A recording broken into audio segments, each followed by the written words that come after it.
LPG gas pipeline ही आता आपण pipeline welding करून घेत आहे. वेल्डिंग झाल्यानंतरून पूर्णपणे हातरून घेतली. हातरल्यानंतरून आपण ही पेंटिंग बाकी आहे, पण त्याच्या आधी आपण लिकेज चेक करतोय. हे अशा प्रकारे पूर्णपणे एल्बो वगैरे कुठे वेल्डिंग मारले ते लिकेज चेक करतोय, प्रेशर गेज वगैरे पूर्णपणे टोटली.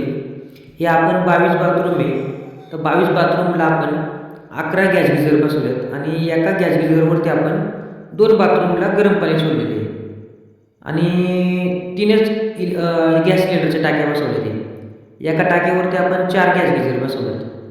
हे पूर्णपणे टोटली लिकेज चेकिंग चालू आहे.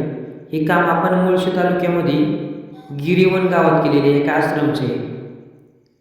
त्यांच्या 22 बाथरूम होतं, त्या 22 बाथरूमला आपण गरम पाणी दिले. आता इथं वाईसर बसवलेला नव्हता, तो टाईट करून प्रॉब्लेम सॉल्व.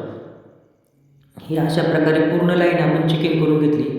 चेकिंग झाल्यानंतरून आपल्याला पेंटिंगचं काम करायचं आहे, कारण पिवळा कलर हा कंपल्सरी मारायलाच लागतो.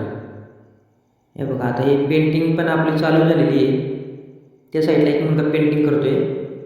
पेंटिंग झाल्यानंतरून हे पूर्णपणे फायनल काम अशा प्रकारे आहे. जर का असं तुम्हाला काम करायचं असेल तुमच्या फार्म हाऊसमध्ये किंवा तुमच्या घरामध्ये, जर तुम्हाला सिलेंडरची टाकी बाहेर ठेवायची असेल तर आपण पूर्ण महाराष्ट्रामध्ये घरी येऊन काम करून देऊ. हे अशा प्रकारे सिलेंडरची टाकी बाहेरच राहील तुमची आणि गॅस कनेक्शन तुम्हाला आतमध्ये पण करून भेटेल. म्हणजे आतमध्ये तुम्हाला गॅस शेगडीला पण कनेक्शन करू आपण आणि गॅस गिझर पण कनेक्शन करू.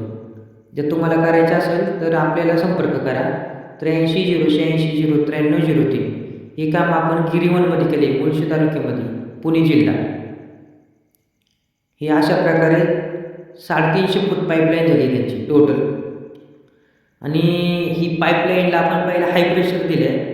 हाय प्रेशर दिल्यानंतर प्रत्येक गॅसपाशी आपण त्याला हाय टू लो प्रेशरचा रेग्युलेटर बसवला आहे आणि रेग्युलेटर शेजारी ऑन ऑफचा कॉक बसवला आहे, की जेणेकरून बाकीचे गिझर मेंटेनन्स करताना सगळे गिझर बंद ठेवायची गरज नाही. हे अशा प्रकारे लाईन पूर्ण केलेली आहे. बघा, ज्योतीचा 10 लिटरचा गिझर बसवलेला आहे. पिवळा कलर मारून पूर्ण काम ओके. शेवटचा एकच गिझर आहे 6 लिटर.